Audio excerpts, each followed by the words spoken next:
Shalom, Israel. Shalom. Welcome back to Law School.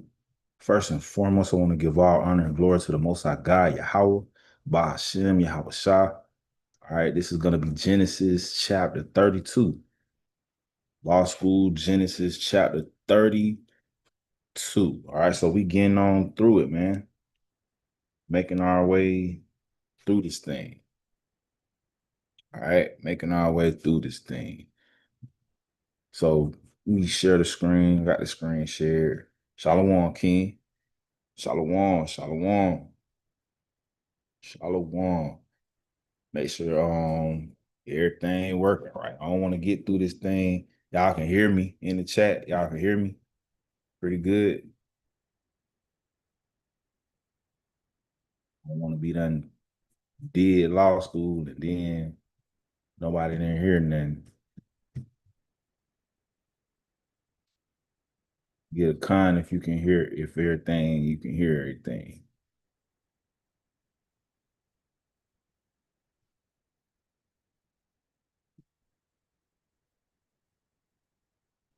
Lord willing, we can hear everything. Okay, all praises. All right, so Genesis chapter 32. All right, we're gonna start at verse 1.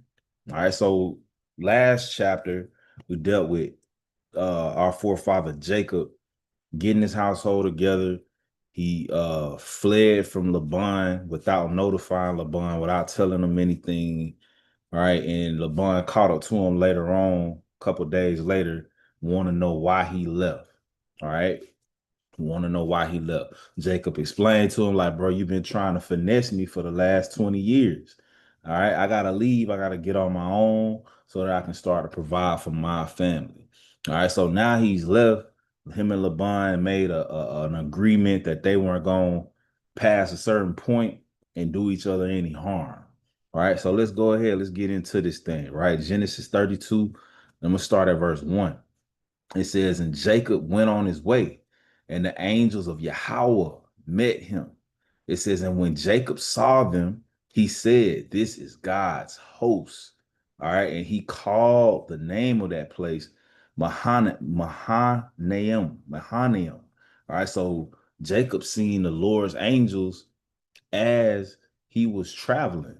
All right, that lets us know, man, the Lord watching us every step of the way. Right, he's watching, he's observing. Even when you might not think he is, the Lord got somebody watching you. Right. Let's get that precept real quick.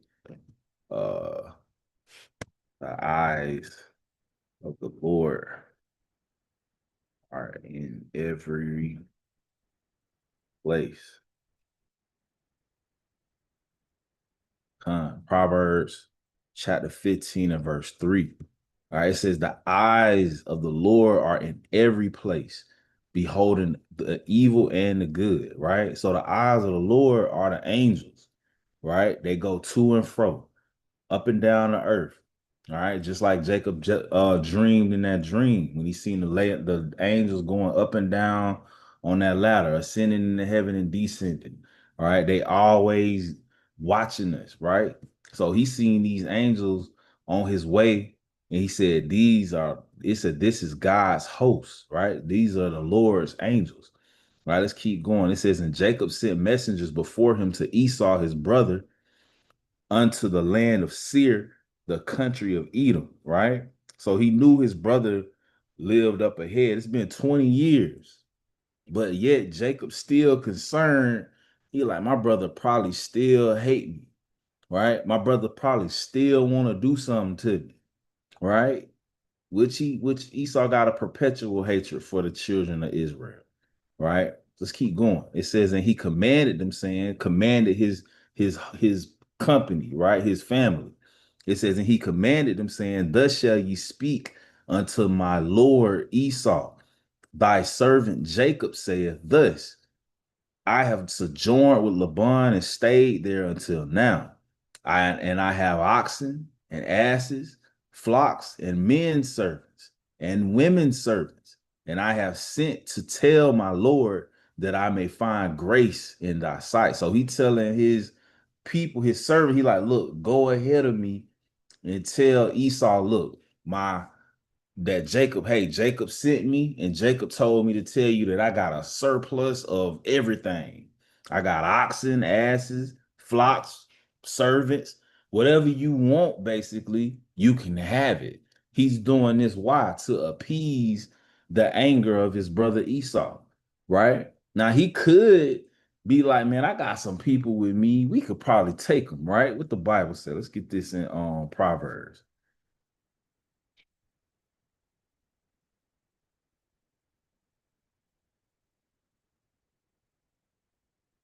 Want to say it's in Proverbs. Yep. Proverbs 15 and verse 1. Right? It say a soft answer turneth away wrath, but grievous words stir up anger. So you gotta observe the time, right? It might not always be the time to go to war, even if you got the means to. Sometimes it's good to avoid conflict, right? The Bible says a soft answer turneth away wrath. That's what Jacob is doing right here. He telling his servants, hey, go meet Esau, this person who last time I saw him swore he was gonna kill me. Tell him, hey, I got some gifts for him, right? So let's keep going. It says that I may find grace in thy sight. Verse 6 says, and the messengers returned to Jacob, saying, we came to thy brother Esau, and also he cometh to meet thee, and 400 men with him. So they like, hey, we seen your brother, and he got an army with him, right? It says, then Jacob was greatly afraid and distressed, and he divided the people that was with him and the flocks and herds and the camels into two bands. So he split everybody up. Jacob worried. Now he like, dang, man, he got a whole army with him. He already know. He like, my brother blessing is the sword. He understand what that mean, man. All this time, this 20 years, what you think Esau been doing? Perfecting his craft, perfecting his blessing. Probably got some weapons that ain't nobody else got, right? So he split everybody up into two bands.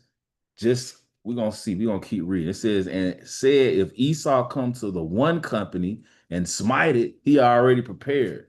He like, if Esau come and kill half of y'all, then the other company which is left shall escape. Like one of y'all might have to be bait.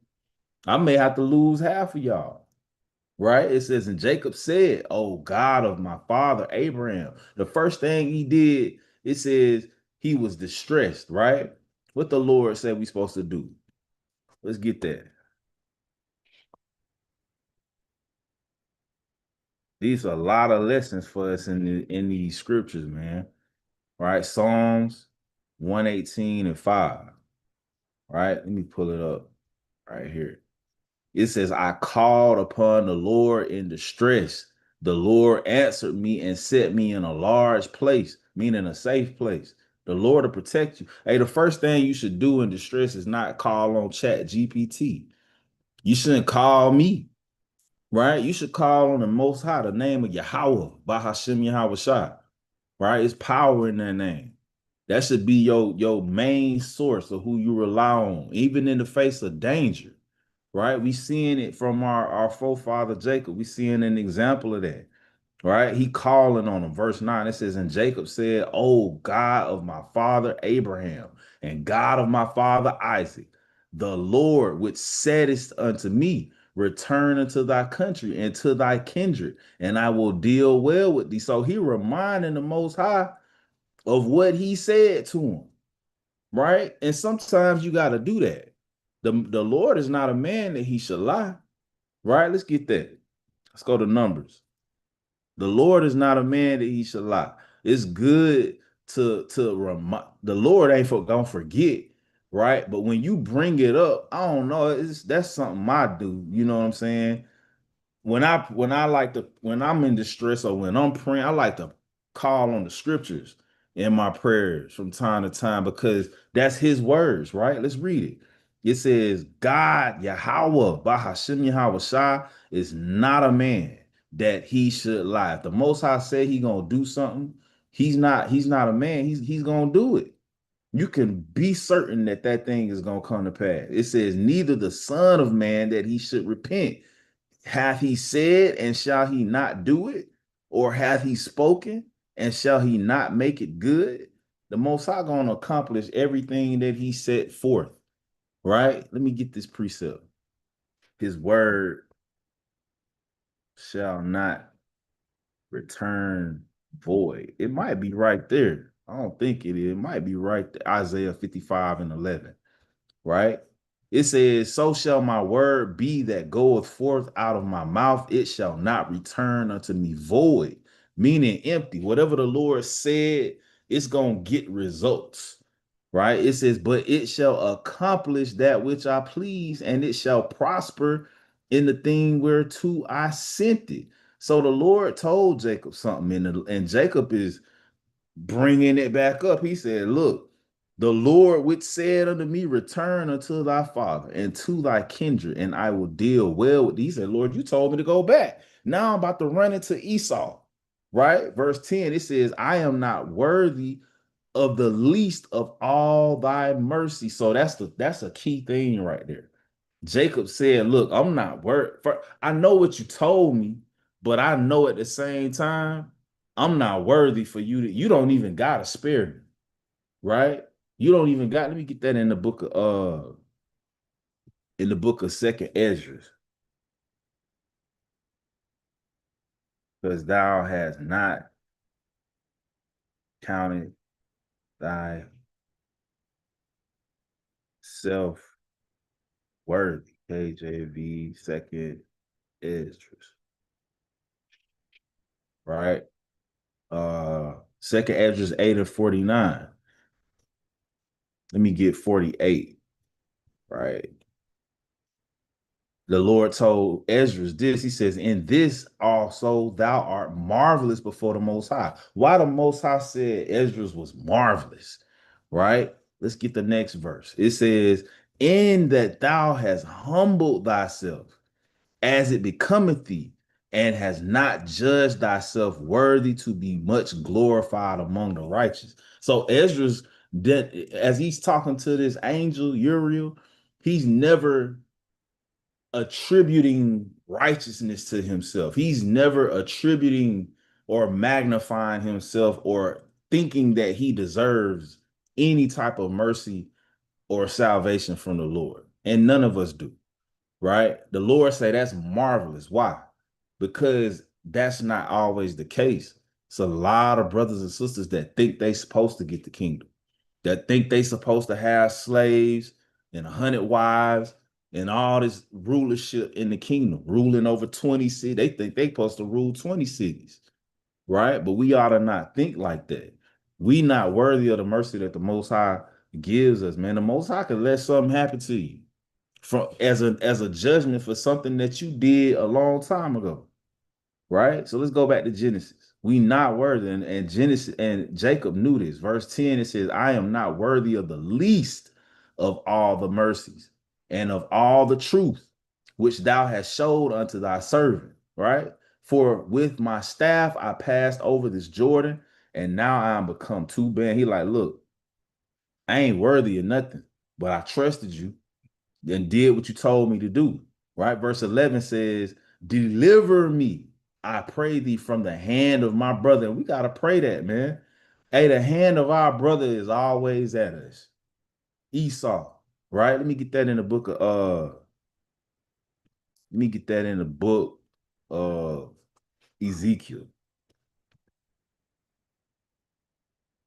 The hand of our brother is always at us, man. The book of Ezekiel. I'm gonna start at verse chapter 35. And I'm gonna start at verse 1. It says, moreover, the word of the Lord came unto me, saying, Son of man, set thy face against Mount Seir. Right? Mount Seir is the Caucasus Mountains. The Caucasus Mountains where Esau dwelt at one time. Right? Seir is Edom, if you understand, the caveman. It says, and prophesy against it, and say unto it, thus saith the Lord God, behold, O Mount Seir, I am against thee. The Lord is against Esau. And I will stretch out my hand against thee and will make thee most desolate. I will lay thy cities waste, and thou shalt be desolate, and thou shalt know that I am Yahweh. It says, because thou hast had, this is why he's going to destroy Esau. It says, because thou hast had a perpetual hatred, right? The Lord say he got a perpetual hatred. What does perpetual mean? Right? Let's get that. Perpetual. That's not a Negro word. That ain't a Negro word, right? Hopefully y'all can see this. Perpetual. Perpetual means continuing forever without interruption or changing. So it'll never change. It don't matter how nice you is to them. It don't matter what you give them. It don't matter if that's your wife or your husband. The Lord say that, let me go back. It said the Lord said he's going to destroy Esau because thou hast had a perpetual hatred and has shed the blood of the children of Israel by the force of the sword in the time of their calamity, in the time that their iniquity had an end. So the Lord say he's going to destroy Esau because he will always hate us. He will always hate God's chosen people, the Israelites, the so-called blacks, Hispanics, and Native Americans. Right? So let's go back to Genesis. Right, verse 11 again, it says, deliver me, I pray thee, from the hand of my brother, from the hand of Esau. This is for I fear him. Right, and we fear him to this day, man. We fear him if we don't pay our taxes, he gonna take our house.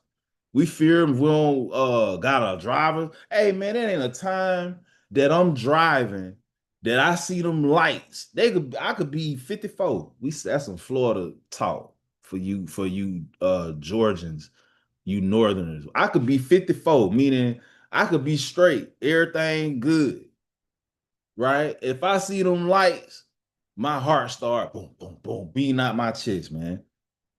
Right? Because why? Because we fear him. We scared of what he got the power to, like Laban said, it is in my power to do duty harm. Same thing with Esau. It's in his power to do us harm. He can take our kids from us, right? Just for you keeping the law. I experienced that. You understand? So this is what Jacob said. He said, for I fear him, lest he will come and smite me and the mother with the children, because he don't have no mercy. Right? Verse 12, it says, and thou saidest, I will surely do thee good and make thy seed as the sand of the sea, which cannot be numbered for multitude. So Jacob running down these promises that the Lord gave to him. He like, look, you said you was going to protect me. You said you was going to multiply my seed. Verse 13, it says, and he lies there that same night. So he kind of paused. Everybody broke down camp, broke everything down and set up camp. It says, and took of that which came to his hand a present for Esau, his brother.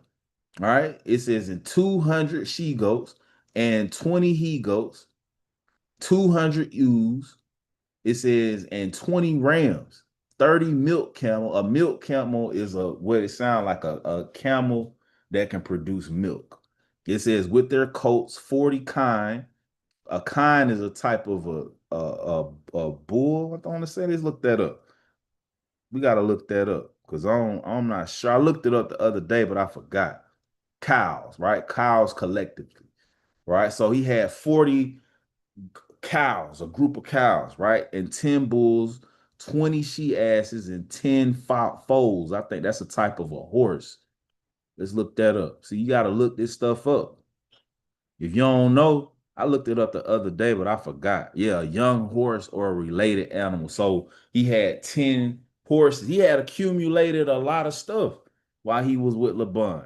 Right? Let's keep going. It says, and he delivered them into the hand of his servants, every drove by themselves, and said unto his servants, pass over before me and put a space betwixt drove and drove. So he was like, look, I'm gonna split up the stuff that I got and put some distance between us, right? He up all night planning to run into his brother and for the worst to happen, right? That lets you know, don't keep all your eggs in one basket, man. Keep some stuff over here, keep some stuff over there, right? For you brothers that's prepping. Of course, we don't trust in that stuff, right? We, of course, at the end of the day, we trust in the Most High, but the Most High imparts you with the knowledge on how to use the stuff that you prep for the end times with.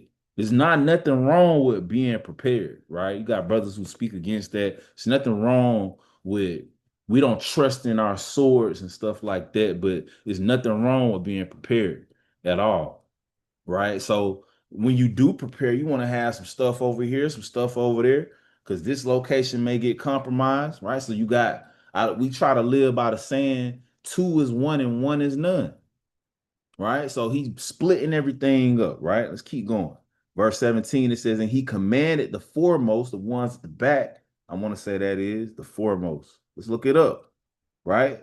The foremost, most prominent in rank, leading. Okay, so the ones in the front, right?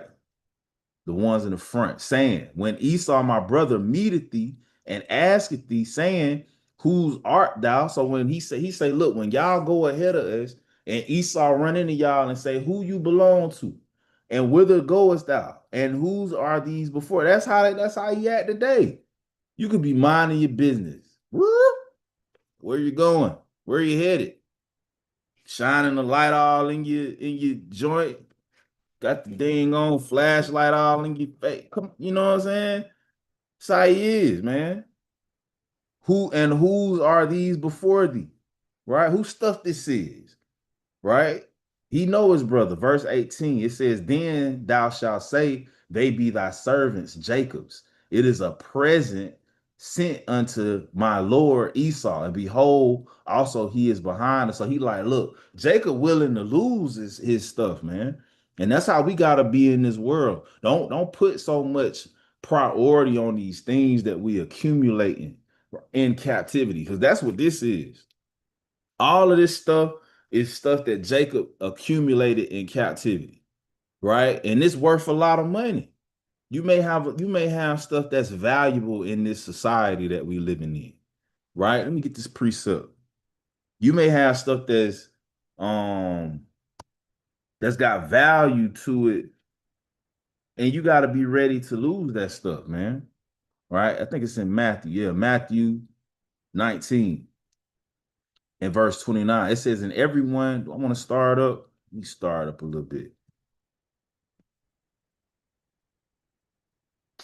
Uh yeah, that's verse 27. It says, then answered Peter and said unto him, behold, we have forsaken all. And that's how we gotta have a mind. You may not have done that yet, but you gotta have a mindset that you're willing to forsake everything, man. It says, and follow thee. What shall we have thereafter? So Peter was concerned. He like, look, man, we left our jobs. It said they left their nets and just started following Yahweh Shai. Right. And that's how we gotta have a mindset of, right. I'm not telling nobody to quit their job. Right. If your job making you break the laws of God, you might want to find you a new job. You understand? And it may get scary for a little while. I've been through that. All right. Been through sleeping in the truck. You know what I'm saying? Had a crash at my mama's house for a little while, here and there. Cause I'm not content with this job that want to just have me breaking the Most High laws, and that's the Most High telling. He's admonishing us to be like this, right? You got to be willing to forsake all, right? And don't. It says in what Peter asked the question: we lost everything, but what shall we have therefore? What we getting for this? Right? Verse 28. And Yahweh Shah said unto them, verily I say unto you that ye which have followed me in the regeneration, when the Son of Man shall sit in the throne of his glory, ye also shall sit upon 12 thrones. So he let them know, hey, the 12, y'all gonna be in rulership in the kingdom, right? Judging the 12 tribes of Israel. So that's a breakdown that go into the breakdown of the hierarchy in the kingdom, right? The Most High God, Yahweh, his son, Yahweh Shai. Then you got the 12, and then up under them, you got the 144,000, right? So let's keep going. He said, y'all lost carnal things, right? But this what you gonna get. It says, and everyone that have forsaken houses or brethren or sisters or father or mother or wife or children or lands for my name's sake shall receive 100-fold and shall inherit everlasting life. The Lord say, don't worry about whatever you may lose, but you can't lose it. You won't be willing to lose it if you don't have a mindset already. The mindset comes before the action and the behavior. That's whether that's good or bad, right? You got to have the mindset. right? I already had your mind made up. So this is what we see in our forefather doing. He said, it's a present sent unto my Lord Esau, and behold, also he is behind us. So he like, man, I'm here. I go ahead and charge that to the game, right? Let's keep going. Verse 19, it says, and so commanded he the second and the third, and all that followed the drove, saying, on this manner shall ye speak unto Esau when ye find him. He like, hey man, you gotta, when you, hey, let me get that precept. The Lord said it, man. Uh, agree with your adversary quickly. The Lord told us, man, the same thing. It's the book of Matthew, chapter 5 and verse 25. It says, agree with thine adversary quickly.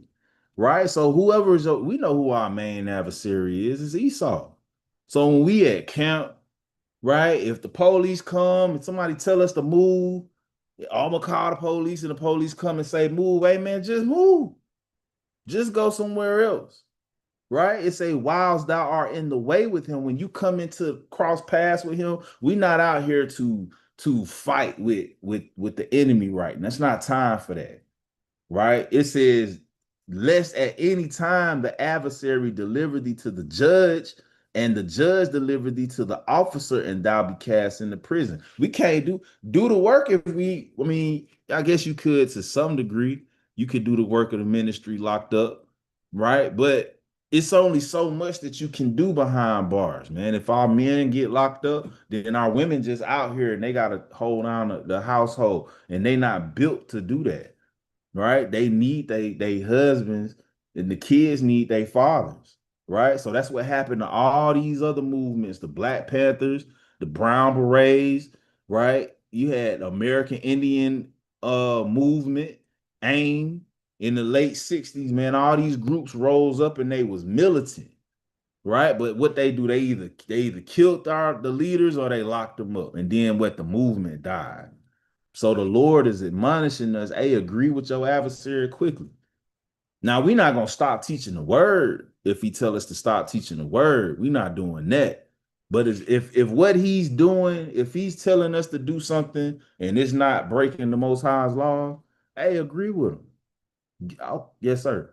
All right, officer, all right. Get him on out, get him on his way. Right? Let's keep going. Genesis 32 and 19 again. It says, so commanded he the second and the third and all that followed the drove, saying, on this manner shall ye speak unto Esau when ye find him. And this is a lesson for us men, man. You got to know how to command your household.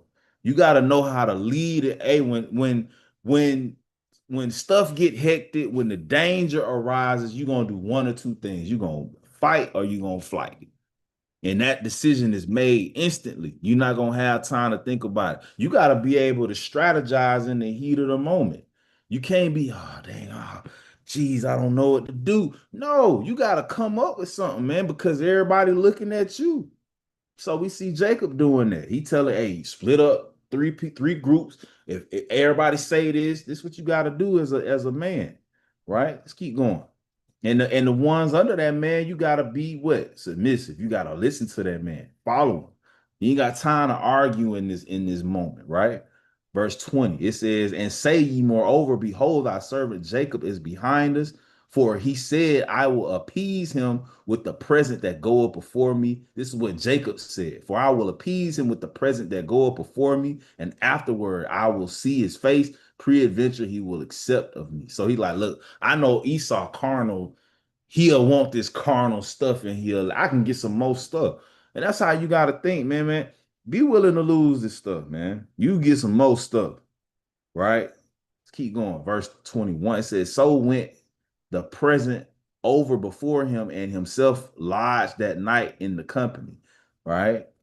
It says, and he rose up that night. So Jacob woke up in the middle of the night and took his two wives and his two women servants and his 11 sons and passed over the ford Jabbok. A ford is like like a shallow spot in a river, right? So they crossed over where they could cross over without having to swim. Verse 23, it says, and he took them and sent them over the brook and sent over that he had. It says, And Jacob was left alone, and there wrestled a man with him until the breaking of the day. Right. So Jacob over there by himself, he sent his family ahead of him, and now he run into this man and he's wrestling with him. Right. Let's keep going. It says, and when he saw that he prevailed not against him, so when the man, this man is an angel. It says, when he saw that he prevailed not against him. So you got to understand how strong Jacob is. Jacob kind of got this angel in a position to where he can't just little boy Jacob, right? That's why us Israelites, man, we got a different type of strength. We got a different type of strength than all these other nations, right? Our forefather wrestled with an angel, and the angel prevailed not against him. When he seen that, it say he touched the hollow of his thigh, right? He touched the hollow of his thigh, probably hit a pressure point, right? And took his thigh out of joint. It says, in the hollow of Jacob's thigh was out of joint, and he wrestled with him. So Jacob thigh out of joint, and he's still wrestling with the angel. Right? This is amazing, man. Let's keep going. It says, verse 23, and he said, let me go. The angel saying to Jacob, let me go, for the day breaketh. And he said, I will not let thee go except thou bless me. Like, look, man, I ain't letting you go. I know you an angel. I need you to bless me. Right? And that's how you gotta be, man. You gotta hold on for your blessing, man. Hold on for dear life. Fight with everything that you got to get your blessing. Our ultimate blessing, man. Let's get that in Deuteronomy. Let's go to Deuteronomy chapter 28. We read the curses all the time, but we want the blessings at the end of the day, right? This verse 1, it says, and it shall come to pass, if thou shalt hearken diligently unto the voice of the Lord thy God, to observe and to do all his commandments which I commanded thee this day, that the Lord thy God will set thee on high above all of the nations. It says, and all these blessings shall come on thee and overtake thee, if thou shalt hearken unto the voice of the Lord thy God. Right? And the Lord lists all these blessings, man, and you got to hold on for that. Right? You got to hold on for that, man, with everything that you got. You got to have that mindset Jacob got. I'm not letting you go. I'm not letting go until I get that blessing. Right? Let's keep going. Genesis 32 and 27. It says, and he said unto him, what is thy name? And he said, Jacob, or Yakub, right? In the Hebrew. So he said, well, our name is Jacob, right? Let's keep going. It says, and he said, thy name shall be called no more Jacob. So at this point, verse 28, as he's wrestling with this angel, this is when he got his new name.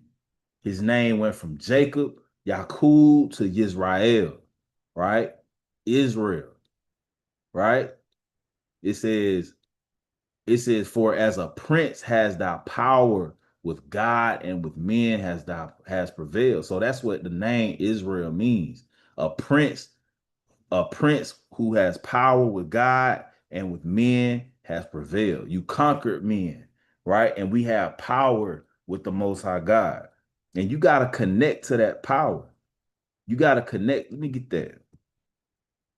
What is the power of God? It says we a prince that got power with God.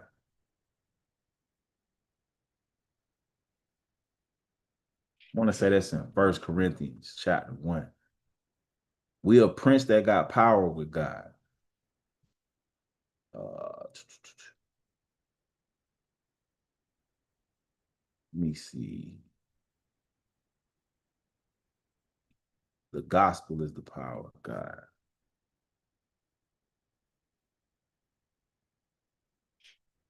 Get this in First Corinthians. Oh, Romans. I'm sorry. Romans 1 and verse 16. It says, for I am not ashamed of the gospel of Christ, for it is the power of Yahweh. So that is literally the gospel of Hamashiach, the good news of Yahweh Shah. It is the power of the Most High unto salvation to everyone that believeth, to the Jew first and also to the Greek. The point and the fact that the Most High sent his son is gonna send his son to die for our nation. that he sent his son to redeem us as a people. That is literally the power of the Most High. The fact that he's going to destroy all these heathen nations.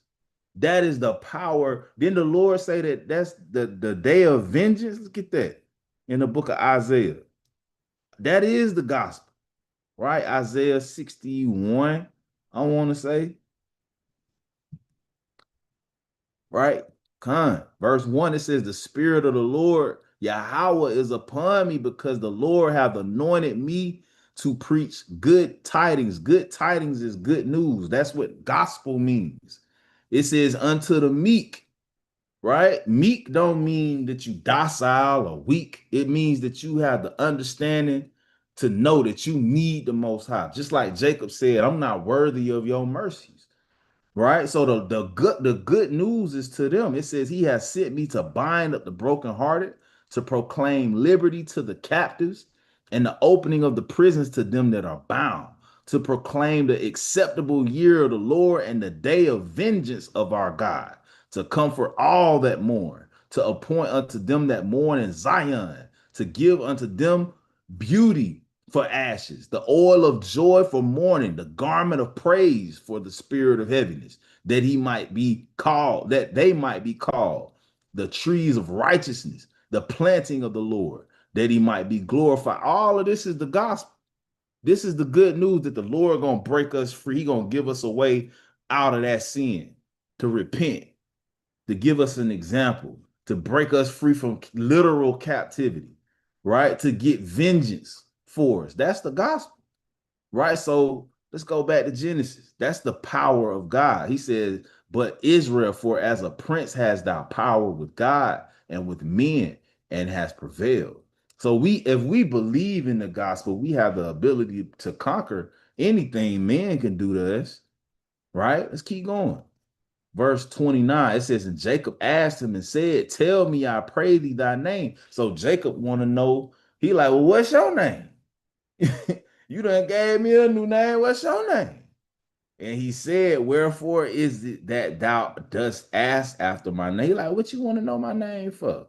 And he blessed him there. So he didn't tell him he didn't tell Jacob his name. He like, what you want to know my name for? Here go your blessing, right? And Jacob called the name of the place Peniel. It says, for I have seen God face to face, and my life is preserved. So, right, this is interesting, or at least I found it interesting, right? Peniel. He called it Peniel. It says, let's go in the blue letter real quick. What verse was that? Pineal, or it sounds like your pineal gland, right? Which people call your third eye, right? Let's go into verse 30. Uh, verse 30. So I was looking this up, Penuel or Peniel, right? It says facing God. That's what they call it. That's what it means literally. So I was looking this up, right? Going into the pineal gland. They call this your third eye, right? And when you start talking about stuff like third eye and stuff like that, people get a little itchy, you know what I'm saying, and uncomfortable. But it is a part of your body. The Most High created this in you, right? And it has a function. You understand? So it says the pineal gland. It's not spelt the same here in English. Pineal, right? L meaning God. So let's go back. Pineal gland. It's just spelled a little different, but it's the same thing, right? So that's where it is. It's in the brain, right? Deep in the brain, right? And I thought all this was interesting, right? It says the pineal gland is a tiny pine cone shaped endocrine gland. Endocrine. Don't kill me if I'm saying this wrong. Endocrine gland located deep in the center of the brain. So right off when I started reading this, it made me start thinking of the Holy of Holies, right? When we built the temple or the tabernacle.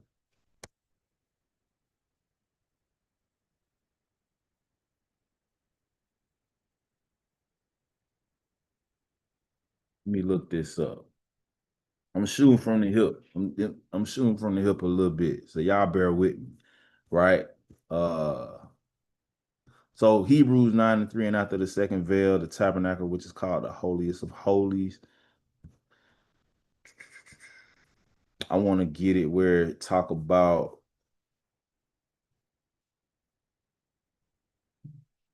let me get it in. So let me read this, right? The Holy of Holies, also called the most holy place, was the innermost and most sacred sanctuary of the tabernacle. So we know the tabernacle is a well, I'm gonna not assume that everybody knows. I'm trying to get out of that, right? Uh the tabernacle, the Lord instructed the Israelites to build him a tabernacle, right? This is it. If you could see this image right here, right? This is what it would look like. Where the Ark of the Covenant was, it was in the place called the Holy of Holies, and it was a veil that blocked.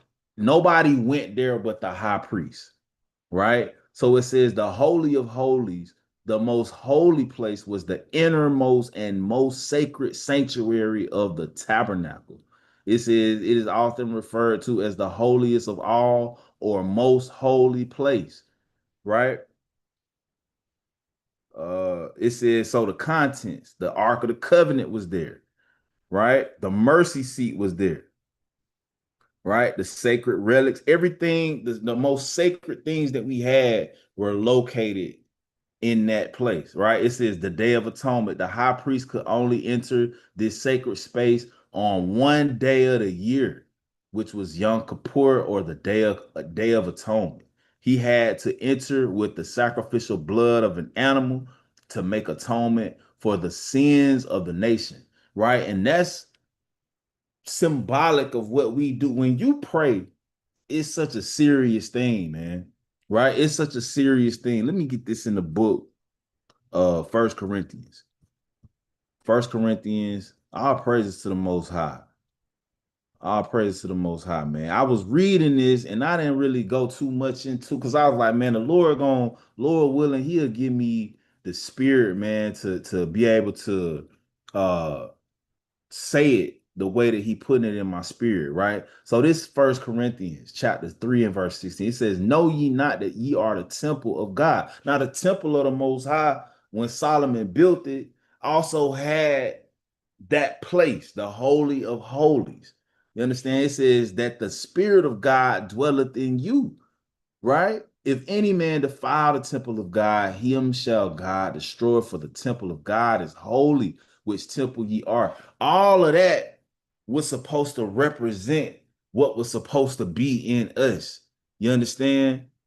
That was supposed to represent what was supposed to be in us. So when I look at this, what they saying about the pineal gland, right? It says that its primary function is to interpret light signals, right? What's the light? The word, the laws of God is the light. So it say from the eyes and produce the hormone melatonin, which regulates your body's circadian rhythm, your normal rhythm, and sleep wake cycle, right? So I'm reading all this stuff, what they saying, right? The carnal things that they say. It says is known to is prone to calcification, right? And certain foods eat or can calcify your pineal gland, right?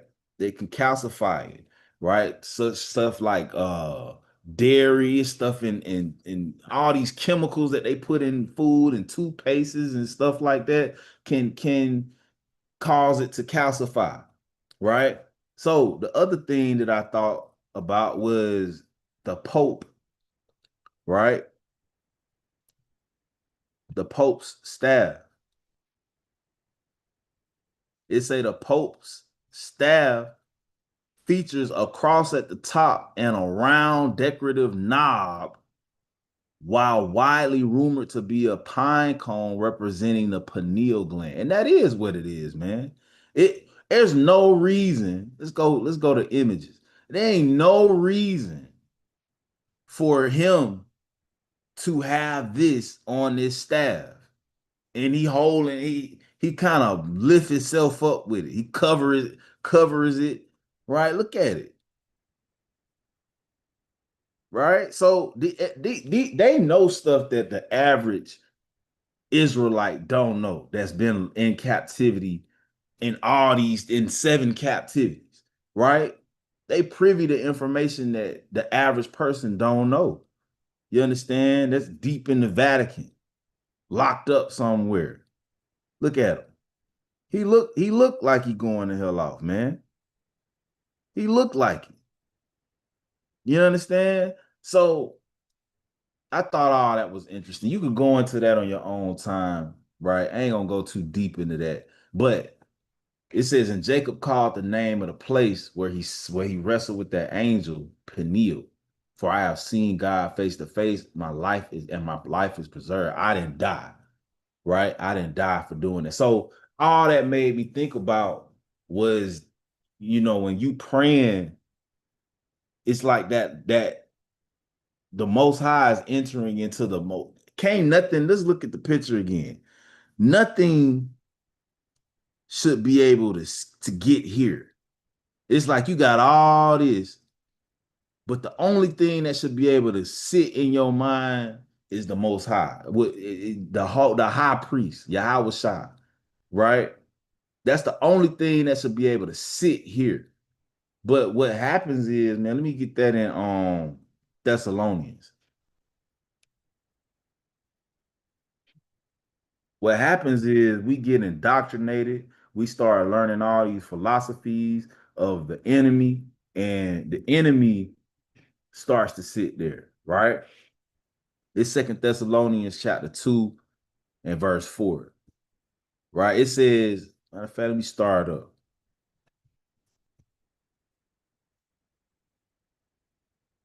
Right? Verse 3. It says, let no man deceive you by any means, for that day shall not come, meaning the coming of Yahweh Shai, except there come a falling away first. And that man of sin be revealed, the son of perdition.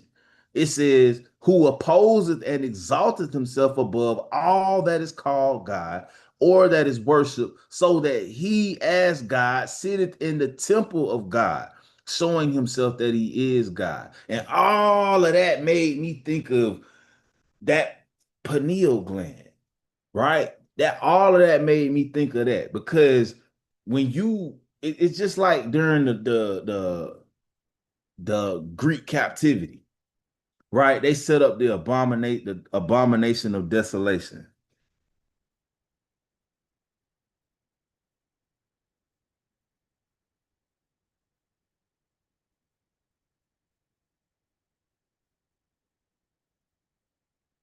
It might not say it like that. Let me type this in. Let me look at this real quick. First Maccabees 1, verse 54. Shout out to my brother Nehemiah, man. He doing a great job going over this, man. So if you want to go and dive deeper into the Maccabees, be sure to check out that series that he's doing right now on Fridays, right? The brother going and breaking down the book of Maccabees, reading the book of Maccabees to you, which is not a small feat. So all praises to the Most High for that, brother. Right. So this first Maccabees 1 and 54, it says, now the 15th day of the month Caslu in the 145th year, they set up the abomination of desolation upon the altar, right? And builded idol altars throughout the cities of Judea on every side. They set up a image of Zeus, right? They set up an image of Zeus during this time. Let me go back. I want to say that was Zeus, or was it Jupiter? Zeus, yeah. And Salakia Abba for saying this false god, right? It says abomination of desolation refers to a pagan altar dedicated to this thing, the Olympian god, which was erected by the Seleucid king Antiochus the fourth Epiphanes on the top of the altar of Yahweh in the Jerusalem temple, right? So he entered into the most holy of holies and set this thing up, man. And so They did it again during 70 AD, and then they doing it now through the spirit, right? They doing it now through the spirit, where they setting up these idols in our minds. And that's why we got to be born again, right? Let me get this in the book of Ezekiel. That's why we got to be born again, man. Ezekiel, want to say it's chapter 9. This is why the Lord tells us you can't enter into the kingdom unless you're born again. You can't. Didn't he say the kingdom of God is within you? The kingdom of heaven is within you. So you can't enter into the kingdom of heaven if you got these idols in your mind. I want to say it might be chapter 14. This is why we gotta be born again, man. Because you can't behave like that, like you're supposed to be behaving if you got these idols in your mind. Right? This Ezekiel chapter 14 and verse 4. It says, therefore speak unto them and say unto them, thus saith the Lord God, thus saith Yahweh, every man of the house of Israel that setteth up his idols in his heart, in your mind, in that deep, deep place in your mind, where nobody's supposed to be able to enter in but the high priest. And that's Yahweh Shai. He the only one who's supposed to get that deep inside your mind and present the blood to the Most High God Yahweh on the mercy seat so that you can get mercy. You can't. That's why you can't get mercy. You wonder why you catching hell and judgment after judgment. You like, dang, I done threw away everything. I got on the right clothes. There's something going on deep inside of here. And you can't see God. Ain't that what Jacob said in Genesis 32? He said, call this place, the name of this place Peniel, for I have seen God face to face. Just like he dreamed and seen them angels going up and down. That was going on in his mind. You understand? He said, this is the house of God. And that's what you're supposed to be, the house of God. But you can't be it if you got these what? These idols set up inside of your heart. It says, and put it the stumbling block of his iniquity before his face and cometh to the prophet. I, the Lord, will answer that him that cometh according to the multitude of his idols. So you got to search deep inside yourself, man, and clean up them idols up out you, right? So we can see God. All right, let's keep going in Genesis 32. We almost done. It says, and he passed over Penuel, the sun rose upon him, and he halted upon his thigh, meaning what? He kind of holding his thigh, because his thigh's still out of joint, right? It says, Con, what the king say? Con, tap in with that third eye. That's right. You gotta, it say it go into the food that you eat, can calcify it. That's why the Lord gave us a special diet, right? Let me get this precept, man, because it's a lot, man, that goes into it's a lot this Bible be saying, bro, without saying it. Yeah, I was looking this up. This is the book of Matthew, chapter 6, and verse 22. It say, the light of the body is the eye. It say the eye, not the eyes. You understand? Didn't it tell you that the pineal gland, it says its primary function is to interpret light signals. You understand? The Lord is letting us know. They just say it different now. It said the light of the body is the eye. If thy eye be single, single means healthy. But what? They putting all this stuff in our food. They doing all these things to keep that third eye calcified so that it can't perceive the light. You can't perceive. Ain't no telling what was in that jab that everybody took. Probably something to keep this closed. Because everybody that I'd have never met that took it don't want nothing to do with this Bible.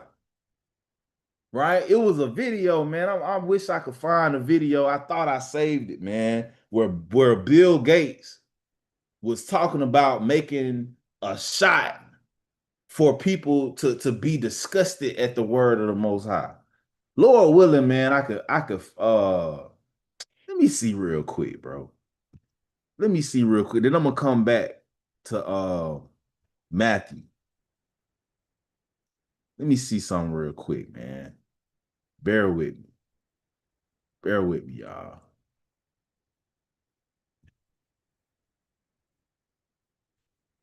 Oh, it was called Fun Vac. Let me see if I can find. Yeah.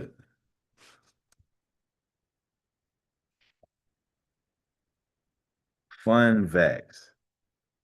Bill Gates. Yeah. All praises. Right. So I'm gonna play this. Listen to what this devil say, man. We have individuals who are religious. Right? Let me turn it up. Hopefully you can hear this. I'm not gonna talk. I'm gonna let it play. I don't own the rights to this. I'm gonna have to stop it so that they don't flag the video, right? But listen to what this demon say. Fundamentalists, religious fanatics, and this is the expression, RT-PCR, real-time PCR expression of the VMAT2 gene. Over here, we have individuals. So he said the VMAT2 gene. The VMAT2 gene is also referred to as the God gene. Look it up. The VMAT2 gene is also referred to as the God gene. So he's making a vaccine to disturb that, right? Let's keep going.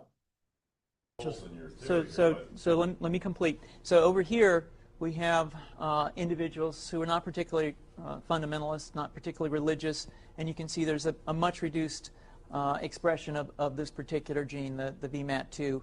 I'm pausing it so that they don't flag us, right? So he said over here, you got people who are fundamentalists, who are not really religious, and they don't have a very hyperactive VMAT2 gene, right? Let's keep going. Gene. Another evidence that supports our hypothesis for the development of this approach. What you see here is by spreading this virus, we're going to eliminate individuals from donning on a bomb vest and going into a market and blowing up the market. So our hypothesis is that these are. So the guy, the CIA guy, just asked him. He was like, "So you mean we can control their VMAT2 gene through a virus?" That's what he just asked him. Right? Let's keep going. Fanatical people, that they have overexpression of the VMAT2 gene, and that by vaccinating them against this, will. So he said some people have an overexpression of the VMAT2 gene. What that means, if you got a overexpression of the VMAT2 gene, it means that you love them. You hot. You on fire for the Lord. On fire for the Lord has nothing to do with these classes. It has nothing to do with going to camp. Shout out to the brother Sons of Zion. He was talking about that at their camp, man. And the way he put it, it made sense, bro. Being on fire for the Lord has nothing to do with getting up on YouTube. It has to do with how much you working on yourself. And they call this, Esau calls this a VMAT2 gene. It's a God gene. It's the part of you it's the spirit. Those of us that got the spirit that makes our spirit bear witness with his spirit, with the spirit of the Bible. You understand? That's what they created, a virus and a vaccine to try to interrupt. Right? Let's keep going. Eliminate this behavior. So we have some very, very remarkable data in this next slide. Here we have two brain scans. These are fMRIs. These are two different individuals with different levels of expression of VMAT2. On top is an individual who's a religious fanatic, an individual, and we've repeated this numerous times, that has high levels of VMAT2. Now, this individual down here who had low levels of the VMAT2 gene, this individual would self-describe as not particularly religious. In each case, these individuals were read a religious text. This individual lit up the right middle frontal gyrus, shown here. and that's a part of the brain that's associated with theory of mind. It's a part of the brain that has to do with intents and beliefs and desires. So they did an experiment where one person had the vaccine and the other person didn't, right? And they read the scripture to both of them. And the one whose VMAT2 gene or God gene was active, that part of the brain lit up the part of the brain that's associated with passion and enthusiasm, right? Let's keep going. In contrast, in marked contrast, here's an individual who would not particularly self-describe as religious, and when they're read a religious text, what you see is that this part of the brain called the anterior insula lights up. This is a part of the brain that's associated with disgust or displeasure. So he said a person who they gave the jab to, when they read the scripture to them, the part of the brain that's associated with disgust, like, I can't stand that, lit up. And so you wonder why you got so many people when you at camp, you say, hey, brother, you want to hear the Bible? People get mad at you. This is what's going to lead to them killing us over the word. This is what this devil doing, man. They sitting here, it's witchcraft. You shouldn't be able to look inside nobody's brain. That's witchcraft, man. Let's keep going. You're on hearing something. So you're suggesting I take a CT scan with me when I'm evaluating people to determine whether I put a bullet in their head? So the data that I'm presenting here supports the concept that we're proposing, and I think that we would not propose to do. All right, I'm gonna let y'all listen to the rest on your own, because it didn't even used to be that low. I can't even hardly hear it, bro. It used to be louder than that, right? So you could listen to it on your own with your headphones on, and it may be a lot louder, right? But you get the point, Lord willing, right? So let's go back to the scripture in Matthew. The Lord said, the light of the body is the eye, the eye. If therefore thy eye be single, meaning healthy, thy whole body shall be full of light, right? If this ain't messed up, then you'll be able to perceive that light, the laws of God. But it's some people who cannot perceive it, right? They can't, this ain't functioning in them. So what? They disgusted at the word. They don't get it. They don't understand. It don't make sense. Hey, you gotta pray, man. If you took that jab, man, I would do some serious praying. I would have some people praying for me, and I would have some people fasting for me, man, because you see what this devil doing, man. You got Israelites who got up there and told people to take it. Madness, man. So the Lord said, let your eye be single, right? If your eye is single, the whole body shall be full of light. Let's keep going. It said, but if thine eye be evil, thy whole body shall be full of darkness. And if therefore the light that is in thee be darkness, how great is that darkness? Right? So the Lord dropping gems, man. It's so many gems, and I don't understand all them. It's so much in that. Lord willing, he give me the full understanding of all of that, man. But you want your eye to be healthy, man. And the way to do that is to keep the commandments, right? Pay attention to what you putting inside your body as best that you can, right? As best that you can, because they doing everything that the so-called white man do, he do it on purpose.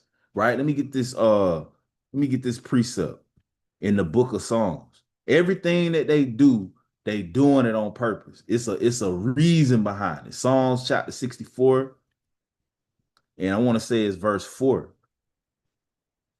Right? Let me start at verse 2. It says, hide me from the secret counsel of the wicked. I mean, we was just watching one. That was Bill Gates with the CIA. Wasn't that many people in there.